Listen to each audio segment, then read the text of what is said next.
I no longer see myself as a cancer recoverer. I see myself as Lozza. And that's really something I want to share the message on, because I want people to know that they can move past it and beyond it, because, yeah, it's not really doing justice to myself or other survivors if I'm living in it constantly. Hello, I'm Lauren Mahon. I'm a broadcaster, podcaster and charity founder, and this is My Body, My Story.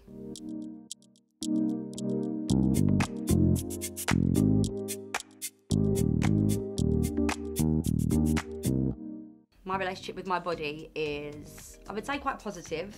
I try and have this kind of indifferent approach to my body. I know that sounds a bit weird, but I feel like I don't like looking in the mirror and being like, oh my God, you look so amazing today, or oh my God, you look horrible. I feel like if I can just look in the mirror and be like, that's me, then that's a good place to be at. I think putting pressure on yourself to feel amazing every day is just unrealistic. Like, no matter what you've been through, everybody has got years and years and years of societal conditioning that plays on your mind. So I think for me, the biggest change and the thing I really try and work towards is kind of just looking at my body and just being like, yeah, that's me, cool. My journey with my body has been, well, for everyone, it's probably the most complex thing ever. I think we take it for granted a lot. Like, even from being younger, my body, I was the last to develop. I probably have the same size breasts now as I did when I was 12, to be honest. I've never really like seen myself as someone who's like feminine and womanly and like sexy. Like, I've never really had that relationship with my body. I've always felt that I'm a bit tomboyish, you know? That's what I've always kind of associated with myself. And then as I got older, I had a lot of challenges with endometriosis and stuff, which kind of made me go, oh, I'm very much a woman in terms of body organs. And that was quite a hard time, because you know, back then when I was like 24, I'm now 38, so we're talking a long time ago. People didn't really talk about endometriosis. We didn't really know what it was. I was having years of severe pain and thinking I was weak, that I couldn't handle periods, which kind of fed into me not being womanly, like just get on with it kind of vibes. And yeah, like it was a really tough time because I felt like my body was failing me. And, you know, I really had to kind of learn to fall in love with it again post-surgery and getting well. And then after that, after my womb turned on me, my tits decided to turn on me as well, which was the ironic thing because there's barely any there. And I got breast cancer at the age of 31. And again, it was that idea of, hang on a minute, like, what's going on? Like, this is my body. It's meant to love me and take care of me and get me through life. And I feel like it's adamant. It wants to, like, end me. It just wants to see me off. See you later. So a cancer diagnosis will rock you to your core. It will teach you a lot of things about your body and about being well. The weirdest time for me was when I got diagnosed with cancer, but I hadn't started treatment yet. So I knew I was sick, but I felt well. That's why the advice I always give to people is the treatment is cumulative. And actually, until like the middle and end of treatment, most people feel actually a little all right. I mean, you feel like you're on chemo, but you feel all right. And I look now and I just think how incredibly resilient my body is. And the fact that it fought so hard to get rid of those cancer cells and to, you know, to withstand those treatments. They're quite corrosive, you know. So it's given me a newfound respect for my body and for life. And I guess in a way, you know, I don't think I listened to my body before I got sick. I think, you know, I was pushed it too far. I partied too hard. I didn't sleep. I worked too hard. I didn't, you know, respect its boundaries. And now I'm very much, if I feel tired, if I'm like, had a few drinks on the weekend and my body didn't like it, then I'm off the drink for a couple of weeks. You know, I really listen to what my body needs. I was diagnosed in like August the 31st and I didn't start my treatment until October 31st, Halloween, lol. But before then I had my eggs frozen because my treatment puts me into medical menopause. So I went and had egg harvesting, which is a very surreal thing to do when you're extremely single and 31 and don't even know if you want kids and haven't had a text back in ages and you're like, what's life? But I did all that. So by the time it came around to October, I'd had egg harvesting, which in itself is a whole thing. Every woman that has to go through that, or every person that goes through that, you know, it is a big process. A lot of hormones pumped in your body, a lot of pressure to get those eggs. Then I started chemo. I had 8 rounds of chemotherapy. They did that prior to surgery, and that was because they wanted to save as much of the breast as possible. The plan was to keep my breast.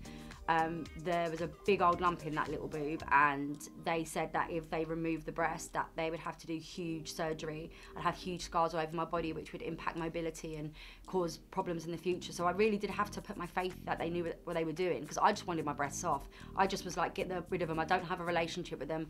I just don't want to have to worry about this ever again. But they knew best, funnily enough, and had 8 rounds of chemotherapy. It managed to completely wipe the cancer out.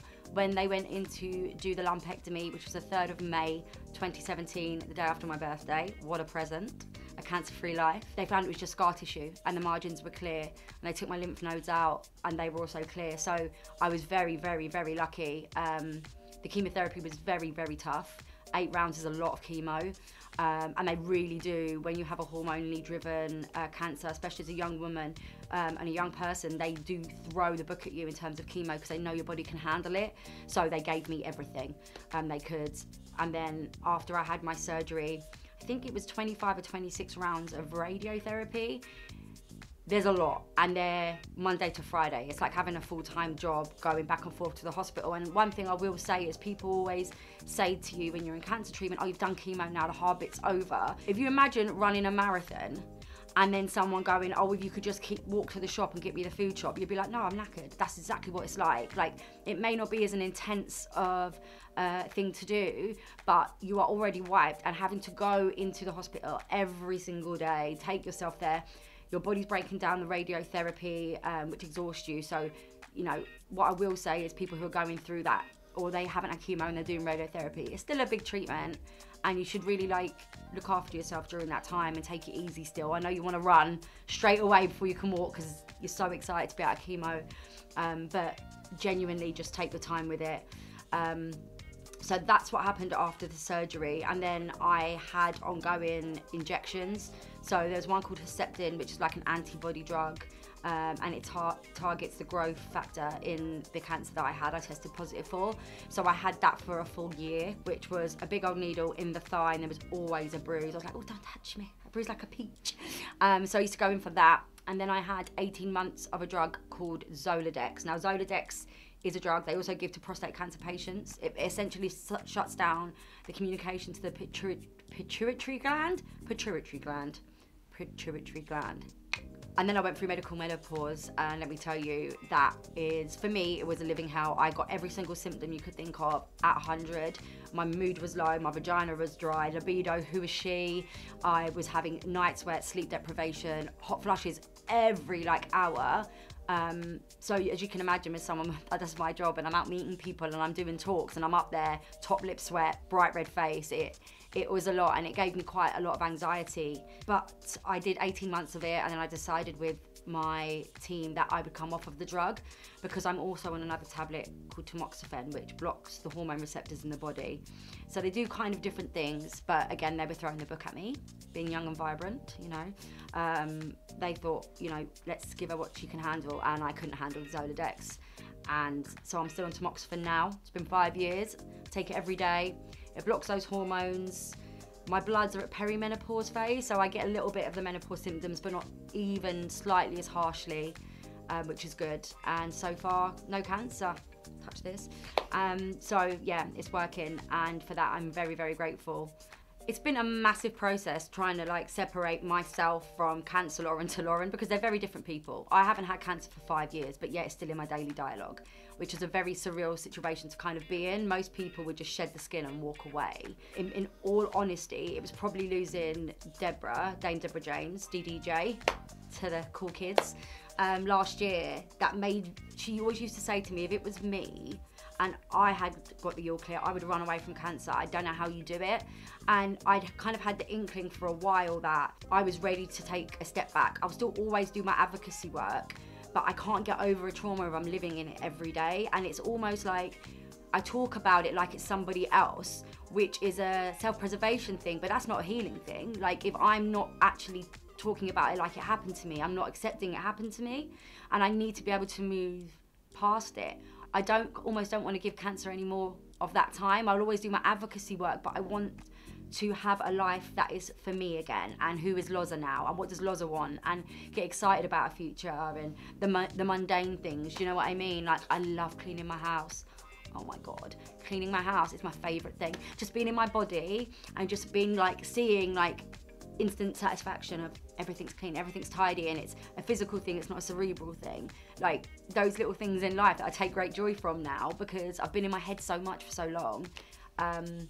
It's been a massive process, one I've had to really learn, but I do really feel like there's something that's happened since Deborah died, that something has flipped in my brain, and I no longer see myself as a cancer recoverer, I see myself as Lozza, and that's really something I want to share the message on, because I want people to know that they can move past it and beyond it, because yeah, it's not really doing justice to myself or other survivors if I'm living in it constantly. Yeah, I do feel like they'd be, Rachel and Deborah and my family members that I've lost and other friends I've lost to cancer, they would be very, very proud and very excited for me, and they would want these things for me. They wouldn't want me to stay in a place of trauma and sadness. And you know, we know that stress and sadness, it manifests in the body. And when I tell you, probably up until about just over a year ago now, I was living in a state of fight or flight and anxiety levels that I cannot even begin to describe to you. And it was only recently when I was a little bit stressed about something, it actually triggered me, because I'd realised for the last year and a half I hadn't felt that level of stress, and I lived in that level of stress constantly for about 6 years. So they would want this part of my life. They'd want this, you know, I'm still a bundle of energy, but I have this calmness and this equilibrium now that I never had. And, you know, I'm not going to stand there and say that it was all therapy or bubble baths or candles that did it and yoga. It wasn't, it was medication. I finally, you know, took the step of getting meds, which I probably knew for a long time I needed. But that kind of voice in my head, no matter what I know about mental health and what I know about mental health and mental illness, because they're very different things. If you're mentally ill, no amount of bubble baths, no amount of candles, no amount of yoga, no amount of sleep, none of that is going to fix you. It's only going to alleviate some of the symptoms that are a result of that illness. And I know that, and I know that, and I knew that before I took meds, but there was some kind of stigma within me, an internal stigma that told myself I could make myself well. And I think there's no shame in going and saying, I'm doing everything right, I'm not drinking, I'm exercising, I'm paying for therapy, I'm doing all of the things I'm meant to do, and I am still really not well. Yeah, going and getting medication has been the best thing I've ever done in my life, and I feel like me again. You know, this is just a little shout out to people who take the meds or are a bit scared or want to have the conversation. There's no shame. Just, you know, if you're doing everything you possibly can and it's not working, you know, you wouldn't walk around on a broken leg without taking painkillers. So, you know, do what you need to do. In terms of my medication, I take sertraline. It helps stabilise serotonin in the brain. I take 50 milligrams, which is the lowest dose I found out. Like, most people don't take less than 50, but it's working. So, and it also gives me scope to go up should I need it, which I appreciate. I take it with my meds every day. So it's like I go in my pot and I've got my tamoxifen for my boobs, I've got my sertraline for my brain, and then I've got all like my cod liver oils and vitamin D's for my bones, and then I've got my probiotics for my bowels. So it's all the B's. It's my brains, my bowels, my boobs, and my bones. I mean, humour has been vital in getting through some of the darkest times of my life. I like to attribute that to the fact my family is Irish, and you have to laugh or you'll cry, because you get annihilated on a day-to-day basis. We just wind each other up. It's always this dark, dry humour, but it stood me in good stead for dealing with some of the hardest times in my life. With the breast cancer stuff especially, you know, the irony of the fact that I got breast cancer when I barely had any boobs. I was just like, is this some kind of cruel joke by God? They're a goodwill gesture, like what is going on? And as well with the girls, like doing the podcast, we have to laugh at the things that are really hard, because it allows us to process and open up conversations in a way you can't if you're not shedding a bit of light. I think the issue, especially the conversations around death and chronic illness, we are so afraid of the conversations, we're not having them, and people shy away from them. If we can add humour into the mix, whether people get offended or not, that's your feeling towards it, and it's not wrong. But I do feel like there is some merit to lightening really difficult, heavy conversations with humour and humanity, because that's what you're doing. You're kind of cracking open that hard shell and letting a bit of light in there. And for me, especially conversations around death and loss. You know, there's always light to be had when you laugh and joke about things. I don't think there'll ever be a time where, you know, I'm at a funeral or a wedding and there will be someone singing and it will be atrocious, and I will not remember Deborah singing at Rachel's funeral and me and our producers trying not to cry laughing because it was so bad. It was so bad. But I love that that's a happy memory. I love that in the darkest times at Rachel's funeral, which was a struggle for us, I belly laughed so many times because of my friends and what we've been through, and that's what Rachel would have wanted. So yeah, I mean, I talk openly about my funeral because people are like, don't jinx it, and it's like, newsflash, we're all dying, like, you're gonna have a funeral, like, get over it. But my thing is, I want my funeral to be a party, man. I want it to be fun. I want a stand-up comedian. I want DJs. I want everyone to celebrate my life. I want a party that is so good I have FOMO and I'm dead. Do you know what I mean? Like, that's kind of where I'm at with it. I think life is to be celebrated, and we do such a disservice to the lives we live because we don't accept the end of our lives. So everybody should be checking their breast tissue regularly. I know it's really hard to remember to do it all the time, but even if it's once a month, once every 2 months, it's better than not checking. And I think people are worried that they're going to do it wrong. It's different for everyone. Everyone has different breasts, everyone has different breast tissue, everyone has different sizes, everyone has different lumps and bumps. The main thing to remember is to do it standing in front of a mirror initially. I want you to raise your hands in the air like you just don't care. Check under your armpits for any lumps and feel inside the armpit. Check across collarbone because your lymph nodes can inflame, and that could be the first sign that there's something going on. Also, make sure that you're just turning and looking at your breast tissue from different angles with your arms raised, because things will show up rather than if your arms are down, for example. And then the best way that I tend to do it is with the pads of my fingers. I start as the nipple is the center point, put my arm behind my head, and I work outwards. So I work from the nipple all the way around and outwards, all the way up, all the way across, all the chest tissue, and up into the collarbone. Repeat on the other side. I think the main thing is checking. Don't worry too much about getting it bang on the money. I think, well, I know that the main thing is that you're taking notice of your body. You're not looking for cancer, and I will say this 1,000 times. It's the same as checking your poo. It's the same as checking your bleeding, discharge, anything. You're not looking for cancer. You're looking for abnormal things for you. If you know what's normal for your body, you will be so aware if something should change. And that's why we need to be on our health and be advocates for our own health. So like, have a little look at your poo, check the tissue when you're wiping. When you go through a wee, is there blood in your wee? Have a little look, like, it's yours, like, everyone does it, just look. It's not dirty. You know, if you're looking in the mirror, you're doing your makeup, how's your glands, you know, like, you'll notice little things. So believe it or not, I'm not all about the cancer. I actually do other things. But if you are interested in the cancer stuff, my charity is called Girl vs Cancer. That's Girl vs Cancer on Instagram. girlvscancer.co.uk is the website. There is a wealth of information and support for you. We talk about cancer like it's EastEnders. So if that's something you're struggling with, we've got your back. And then personally for me, I'm just taking some time to really bed into the things that I love to do. I'm launching my own website, which will have everything from dating to interiors to a school of Lozza, where I can teach you about building a brand with purpose. There's gonna be lots on there that I'm sinking my teeth into, and that will be live probably late spring. And then I've got my own personal podcast starting. So please do keep your eyes peeled. It's called But You Can Call Me, and I'm gonna be interviewing celebrities on their nicknames. So if you ever wondered what people like Pete Wicks call a partner's genitalia, I'll let you know on the pod. Right, you've got enough of me now, I'm off. Thank you so much for watching. Please take care of yourself and your body, because you only get one.